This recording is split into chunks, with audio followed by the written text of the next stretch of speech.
Ya estamos en contacto con Eugenio Semino, defensor de la tercera edad, presidente de la Sociedad Iberoamericana de Gerontología y Geriatría.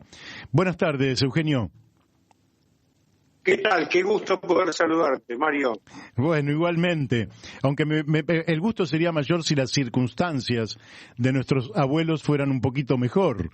Pero contanos, ustedes hicieron una declaración, Eugenio, donde vos planteás que el bono para los jubilados es como que el gobierno reemplaza derechos por una limosna. ¿Por qué no nos contás bien de qué se trata ese bono, cómo están deteriorados los haberes jubilatorios y por qué el haber debería ser distinto del que es hoy? ¿Cómo no, Mario? Mira, un tema a tener en cuenta, que lo que vamos a contar es dentro de una crisis humanitaria que está sufriendo la sociedad y obviamente los sectores más vulnerables. Esta crisis pega mucho más duro, ¿no? Uh-huh. En términos de lo que son los adultos mayores y sus saberes, que se vienen siendo bajos y muy por debajo de la cobertura de sus necesidades desde hace años. Desde hace años también se perdió un criterio, previsional básico, que es la relación entre la historia laboral y lo que se percibe como haber. Claro. Pero en el decurso de los últimos 3 años y medio, vemos que hay, para tomar números muy concretos, 6 puntos perdieron los saberes en el factor empalme el mes de diciembre del 2017 con el cambio de fórmula. Uh-huh. Luego perdieron 20 puntos durante el 18 y el 19 en relación con la inflación. Todo esto con la administración Macri. Inclusive los 6 puntos que refiero del factor empalme, que tienen que ver con la aplicación retroactiva de la ley votada, lo que hoy ya está en conocimiento de la Corte y que reconfirmaría lo que ya es. Casi todas las cámaras al respecto se han expedido en razón a devolver al jubilado esa quita. Uh-huh. Durante, decíamos, 18-19 perdieron 20 puntos. El actual presidente, es más, esto lo tuvo muy presente porque su campaña en relación al sector fue recuperar, no bien asumiera, la venta de las DELIC, esos 20 puntos, cosa que no ocurrió. Claro. Y en diciembre del 19, lo que sí ocurrió es que se suspendió la ley vigente, la ley de movilidad, y se realizaron reajustes hacia la baja por decretos de necesidad y urgencia, y bueno, que también están en conocimiento de la Corte actualmente, y que ya varias cámaras establecieron que los jubilados, según los niveles de ingreso, perdieron entre 5 y 15 puntos también respecto a lo que fue la evolución del costo de vida. Y por último, la nueva ley de movilidad votada en diciembre del 20, lo que vemos desgraciadamente a poco de su aplicación, este es el primer semestre de su aplicación, reajustó 20 puntos que cuando uno los toma en relación a los 25 puntos de inflación del mismo periodo, agregan una pérdida aún mayor a ese haber.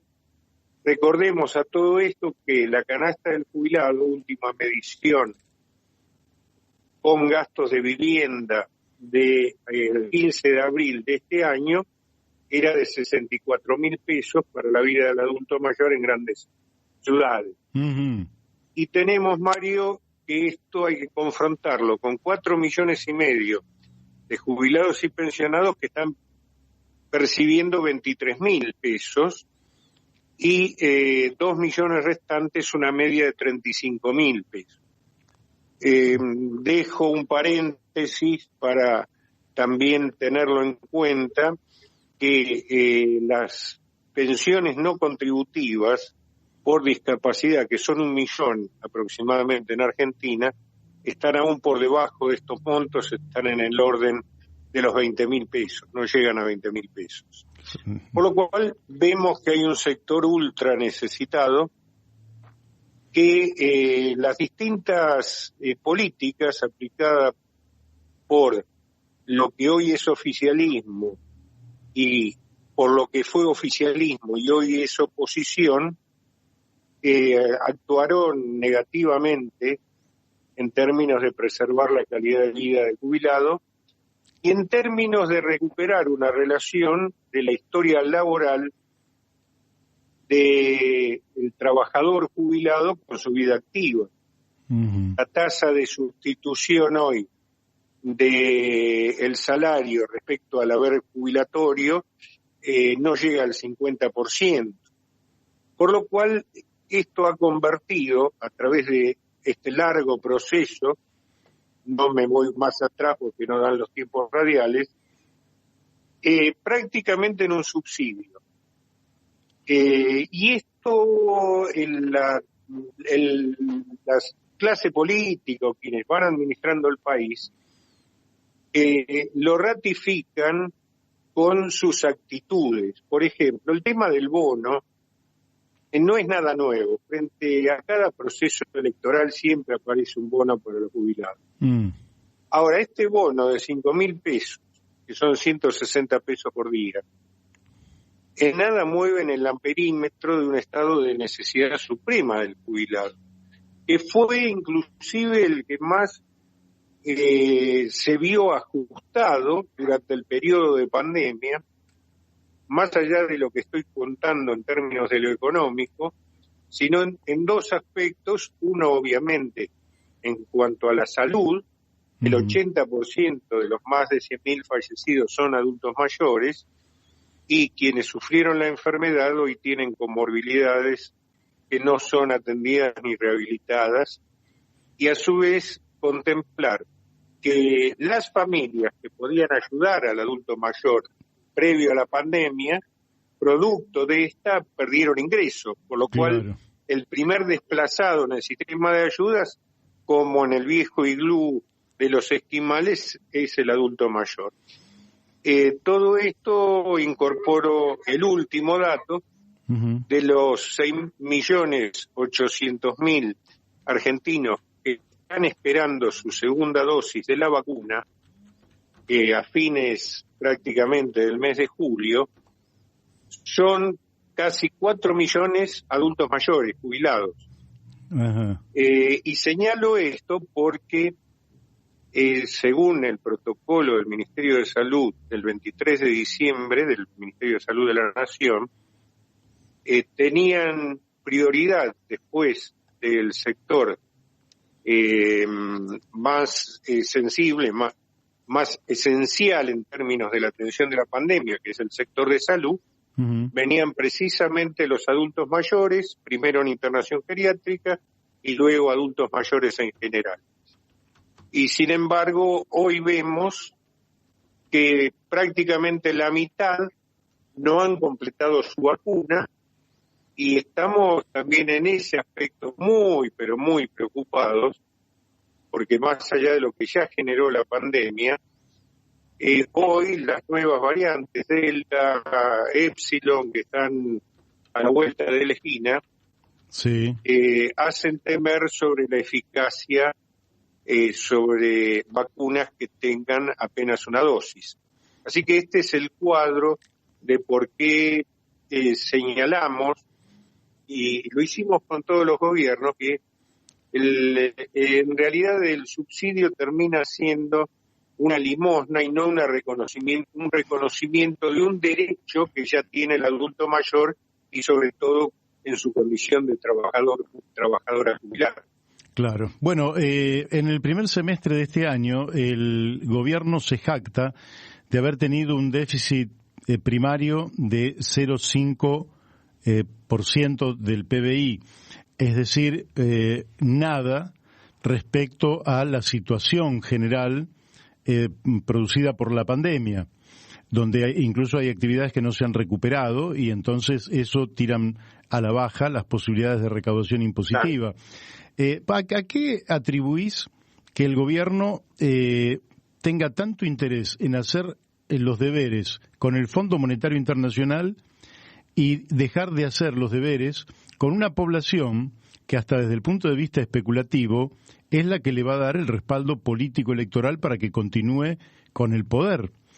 ¿A qué atribuís vos esta falta de sensibilidad para atender una cuestión social tan grave, agravado además porque el presidente había prometido la recomposición de esos saberes?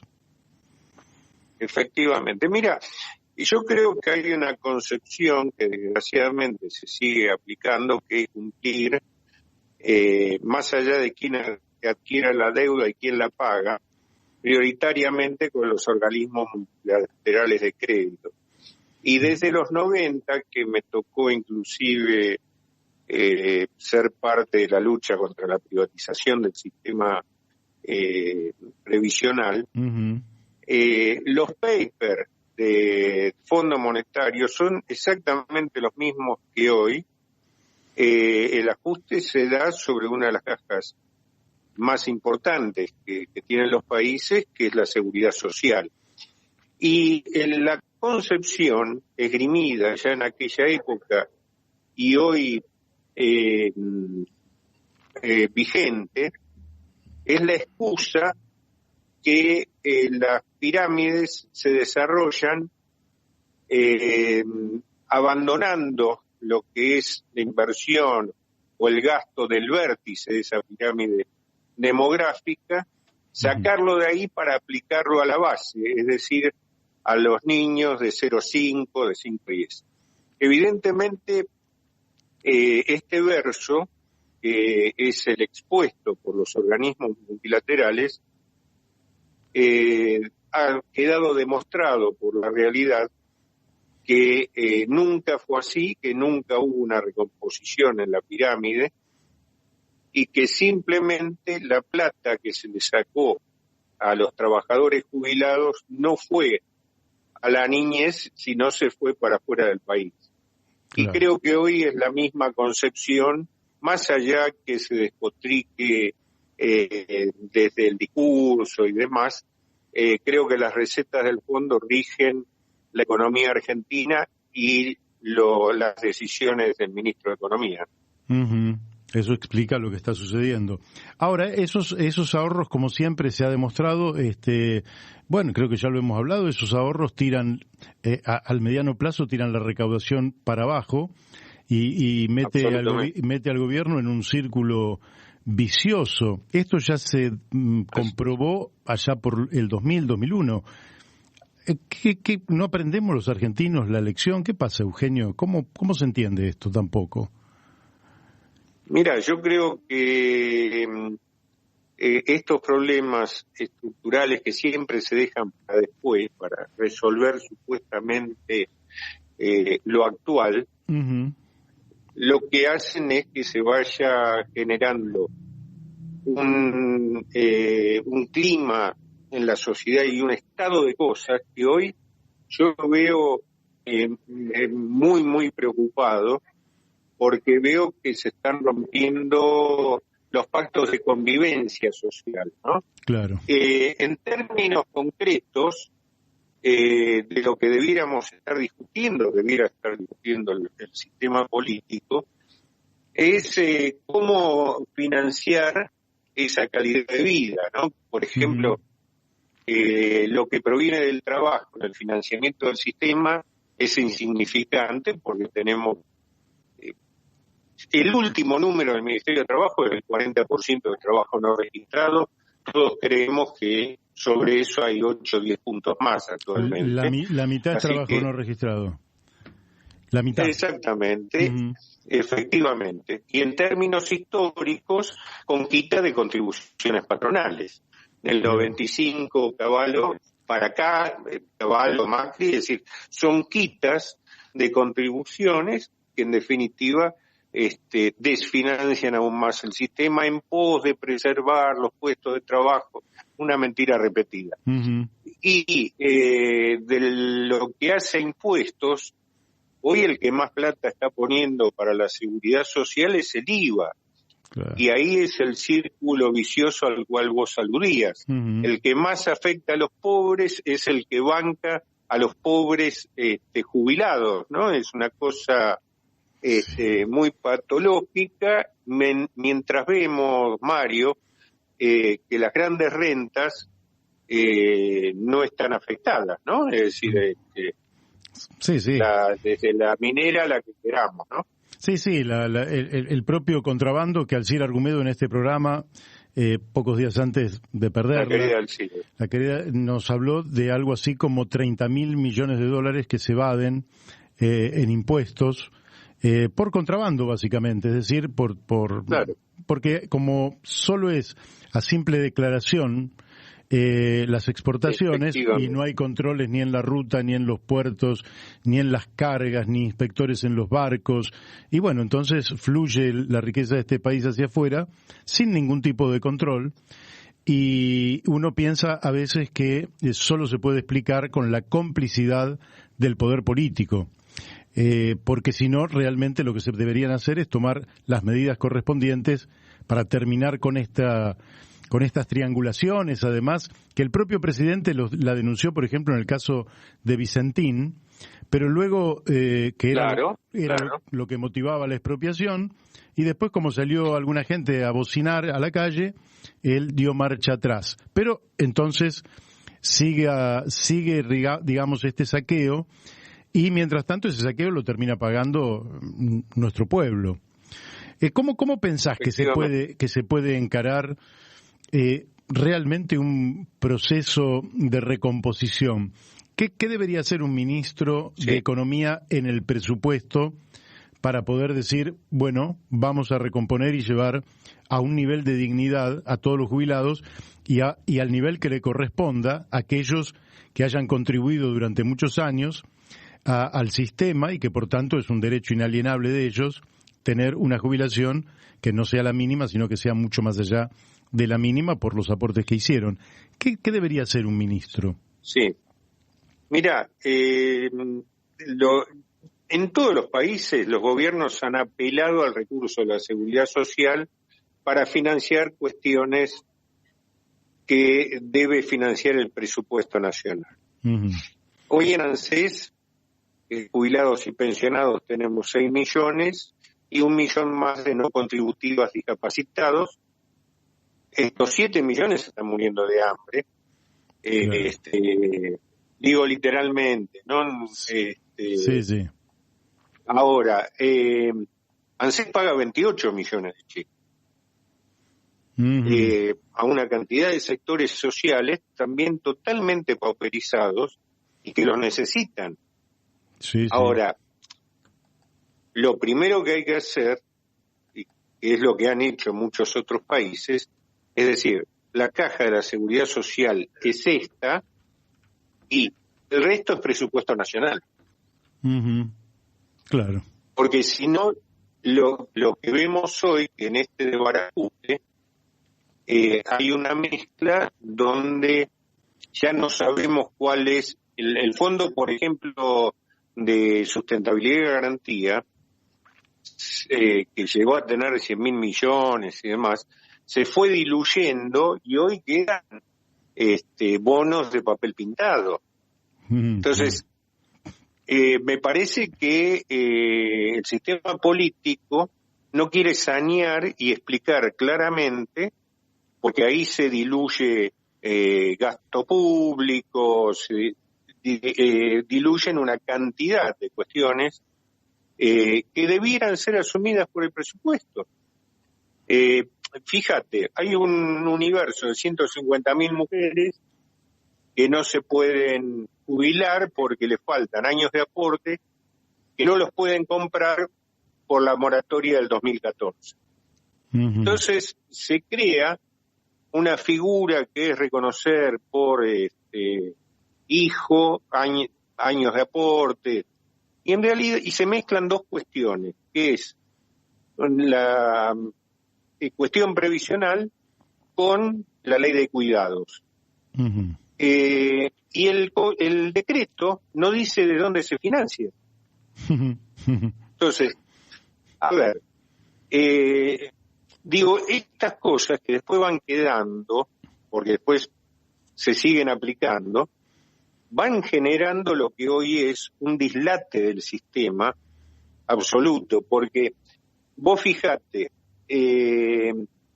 inclusive utilizando criterios que son reaccionarios, porque suponer que la única que tiene que cuidar es la mujer para ser reconocida es condenarla de antemano a los cuidados, mientras que necesitamos en Argentina una ley de dependencia, como existe en muchísimos otros países, donde el Estado, desde lo público y lo privado, es quien tiene que garantizar los cuidados.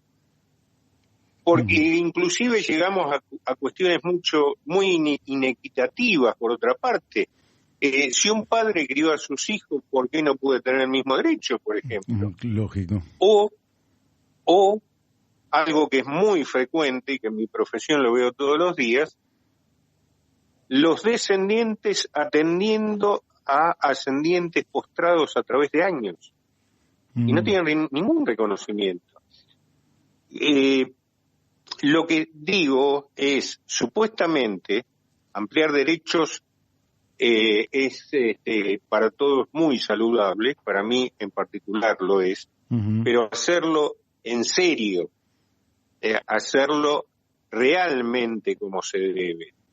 Porque si no, vamos metiendo parches y vamos haciendo anuncios, ¿no? Sí. Y esto lo que va rompiendo es un esquema de un contrato social que en definitiva puede ser malo, pues obviamente aspiramos a que sea otro, pero necesitamos fijar cuáles son las condiciones de ese contrato social para ir modificándolo en una transición acordada por los decisores políticos y sociales que lo tengan como objetivo común, más allá de sus diferencias en términos de la implementación, de lo coyuntural, etcétera, etcétera, y de lo ideológico también. A mí me tocó participar en el Pacto de Toledo en España sobre una crisis de la seguridad social, donde en una mesa, durante meses, debatió Anguita por Izquierda Unida, Aznar por el PP, Felipe González todavía estaba a cargo del partido por el PSOE, etcétera, etcétera. Bueno, y se llegó a una conclusión y se hizo un pacto. Estoy hablando del 94. ¿Y acá quién podría convocar a ese pacto? Bueno, es una de las dificultades en términos, me parece que con la harina que tenemos que hacer el pan. Uno dice, bueno, el sistema político es todo lo que vengo diciendo, pero me parece que hay que apelar a este sistema político. Creo, por otra parte, que uno de los grandes problemas de Argentina, en paralelo con lo que pasa en términos del sistema político, es un sistema sindical que no se ha democratizado a través de décadas y décadas, se ha cristalizado y se ha necrosado prácticamente. Sí. ¿No? Hoy los sindicalistas, no refiero a todos, pero los sindicalistas son empresarios. Sí. Sí, podríamos dar unos cuantos nombres multimillonarios. Sí. Sí, y en Argentina todo pasa a la luz del día, todos sabemos todo, pero no hay una mesa de sinceramiento y consenso para vivir con sus diferencias, pero acordar en pos de fines que hoy creo que son inminentes poder resolver, que es reintegrar esta sociedad a un modelo de convivencia que está totalmente fracturado, ¿no? Claro. Y la última que te hago. Yo siento a veces que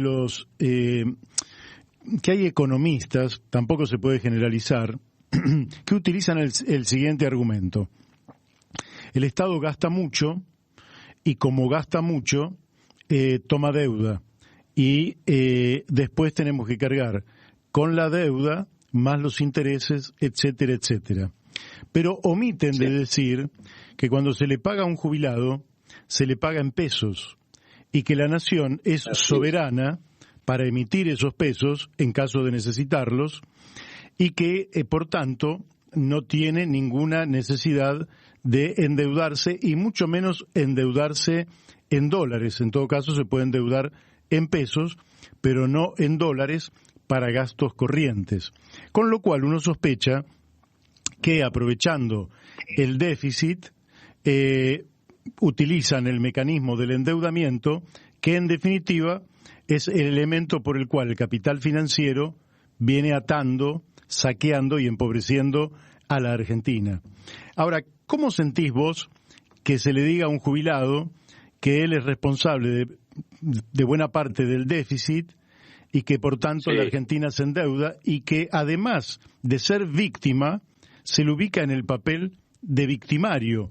Es decir, que sería el gasto de personas que no producen lo que causaría el derrumbe de la Argentina, cuando sabemos que eso es una falacia grotesca, pero en los medios de comunicación se la escucha sin que nadie la contradiga.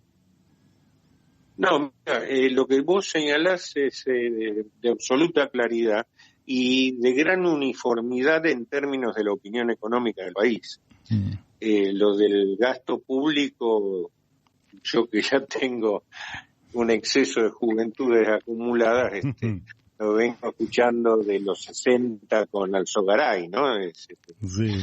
Y el gasto público siempre referido a la inversión social, ¿no? Es decir, es exactamente contrario a lo que definen. Claro. Ahora, esto se ha instalado y no hay un criterio de poder modificarlo, que me parece que esto es parte de ese debate de estructura al cual yo refiero, ¿no? Son temas centrales, absolutamente centrales. Lo que creo que hemos llegado a un punto tal que no hay tiempo para esperar una crisis más a ver qué pasa, ¿viste? Claro. No hay tiempo para llamanes, no hay tiempo, es decir, hay que pensar desde la razón, hay que dejar creencias mágicas y hay que confrontar ideas, que es lo que hoy no se da, ¿no es cierto? Uh-huh. Sí. Yo hoy, en este momento seguramente habrá lista de cierres, se habla de... Ahora, estos temas a los cuales estamos refiriendo, que debieran ser el debate electoral previo, no está sucediendo, ¿no es cierto? Así es. Es decir, la corporación política atiende muy bien sus intereses, pero desatiende los intereses que debería representar en función del bienestar general. Eugenio, hoy, nos quedamos así cortitos de tiempo. Me gustaría en otra charla, porque me gustaría, nos quedan poquitos minutos, hablar sobre la vida de los jubilados. Es decir, sí, cómo no, con mucho gusto. Porque da la impresión de que una persona se jubila y tiene que ir a darle de comer a las palomas, como dice Serrat, en otro contexto, y que entonces la vida es como se apaga, es como que viene, y eso me gustaría tratarlo, pero tratarlo con bastante tiempo. ¿Te parece? Sí, con mucho gusto. Con mucho gusto. Bueno, Eugenio, entonces te mando un fuerte abrazo y la seguimos en cualquier momento. Igualmente, lo mejor para vos. Gracias por el tiempo. Gracias. Bueno, igualmente para vos, Eugenio. Hemos hablado con el doctor Eugenio Semino, defensor de la tercera edad, presidente de la Sociedad Iberoamericana de Gerontología y Geriatría. Nos ha hablado sobre este bono, que es una suerte de limosna, después de haberle arrebatado tantos derechos a nuestros jubilados, haciéndole caer los haberes a un nivel realmente indigno.